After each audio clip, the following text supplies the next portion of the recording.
بسم اللہ الرحمن الرحیم۔ السلام علیکم دوستوں، امید کرتا ہوں آپ سب لوگ خیر خیریت سے اور خوشحال ہوں گے۔ دوستوں، ظلم اور بربریت کا ایک ایسا واقعہ جو کہ آج اکاڑا میں پیش آیا، جس میں ایک ذمہ دار ساجد باجوہ کچھ خواتین کو اپنے کچھ خواتین سے بھرے رکشے کو اپنے ٹریکٹر سے ٹکرے مار رہا ہے، مسلسل ٹکرے مارتا رہتا ہے۔ جب اسے دریافت کیا جاتا ہے یہ کیا ماجرا ہے، تو کہتا ہے کہ یہ مجھے بغیر اجازت بتائے آ گئی ہیں۔ دوستوں، کیا یہ بھی اب جرم بن گیا ہے؟ یہ لوگ اس طرح سڑکوں پہ فیصلے کریں گے؟ کیا ہمارے قانون نافذ کرنے والے ادارے سوئے ہوئے؟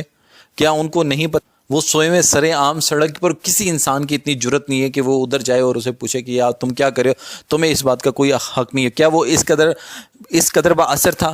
کیا وہ فرعون کی سب سے اعلیٰ نسل میں سے پایا جانے والا انسان تھا جس سے آپ لوگ ڈر رہے تھے؟ کوئی پولیس کوئی سیکورٹی اہلکار ایسے تو 15 ڈولفن 1 منٹ میں پہنچتی ہے، کیا وہاں پہ کسی میں اتنی ہمت نہ تھی کہ وہ سرے عام لوگ ویڈیو بنا رہے ہیں اور ٹکرے مارا اس رکشے کو جس میں وہ مزدور خواتین بیٹھی، سارے دن کی تھکی آری بیٹھی ہوئی تھی؟